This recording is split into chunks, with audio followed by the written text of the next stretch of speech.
Felicitation reply now by Dr. Manmohan Singh. Please remember, he has to be in Delhi at 10 p.m. tonight.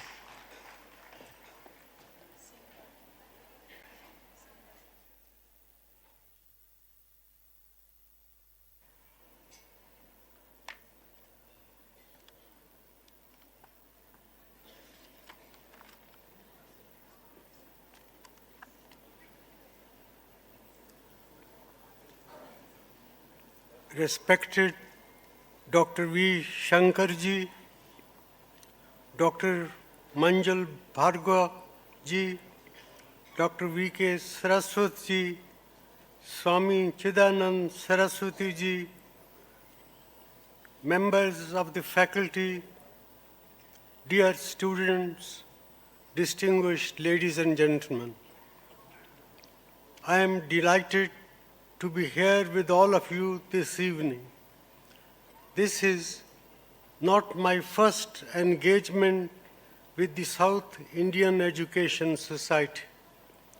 During the Golden Jubilee of the Society in 1983, when I was the Governor of the Reserve Bank of India, I had presided over the academic award function at the SIES College of Arts, Science and Commerce.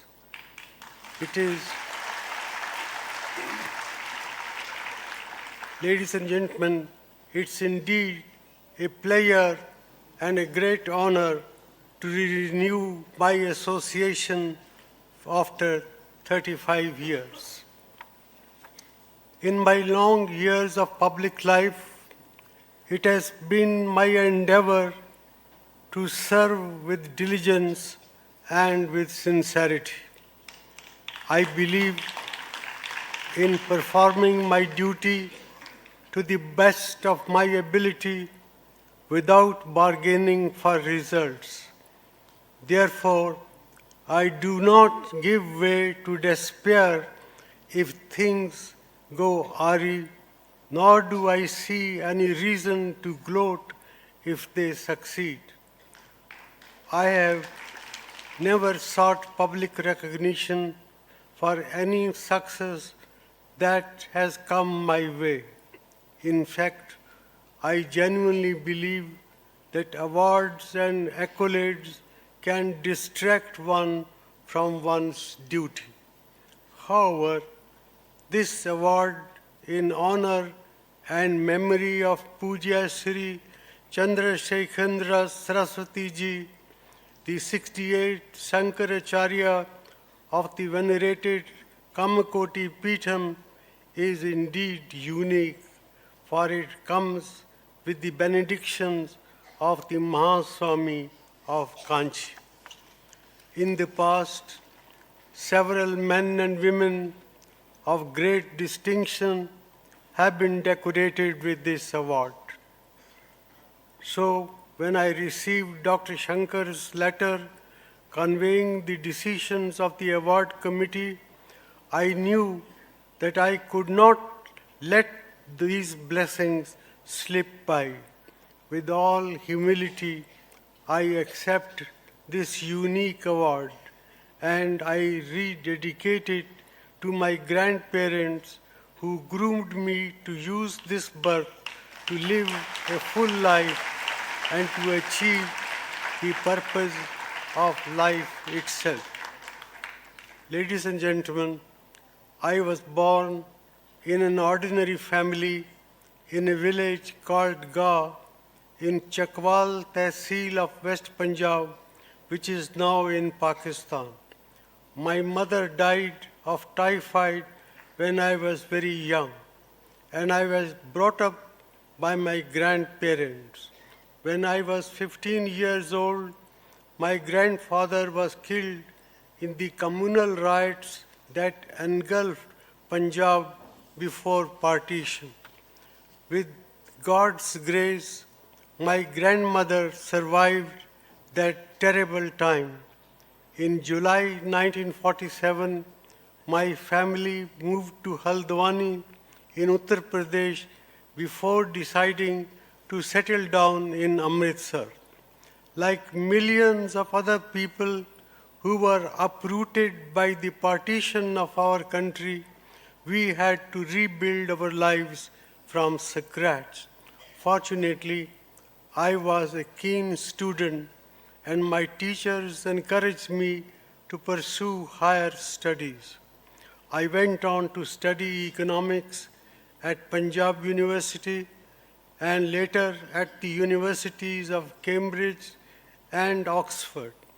While I began my career as a teacher, I later chose to become a civil servant. I served the Government of India in various capacities and a number of challenging opportunities came my way. In 1991, the then Prime Minister of India, Sri P.V. Narasimha Rao, invited me to join his cabinet as the Finance Minister of India. That,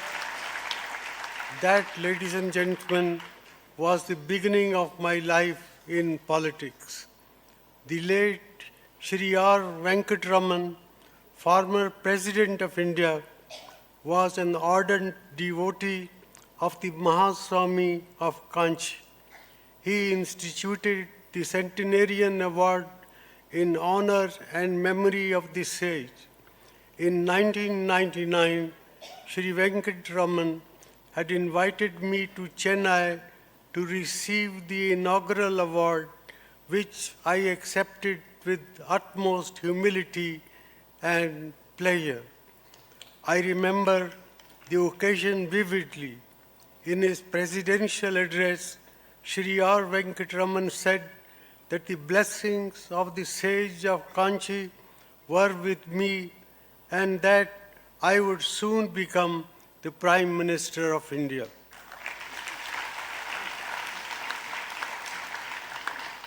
Ladies and gentlemen, such an idea was unthinkable for a relatively recent entrant into politics. Besides, I had no such ambition.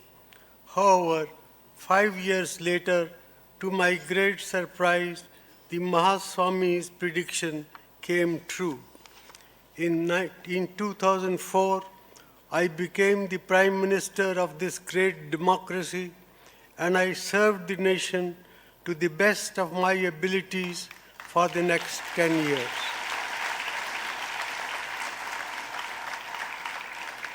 Today, I consider myself doubly blessed when I am once again receiving an award in the name of the Mahaswami of Kanchi. When a great person is born, new light floods the world. The story of the Mahaswami's life is an epic of human inspiration to attain perfection, in spite of physical limitation. It reveals the glorious possibilities of human nature. His journey heralded the advent of a new ideal and ushered in an era of spiritual progress.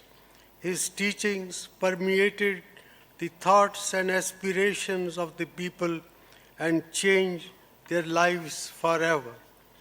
In the words of Guru Nanak Dev, Sacho ore sabaka uppar sach achao. This may be translated as truth is high, but higher still is truthful living. God's name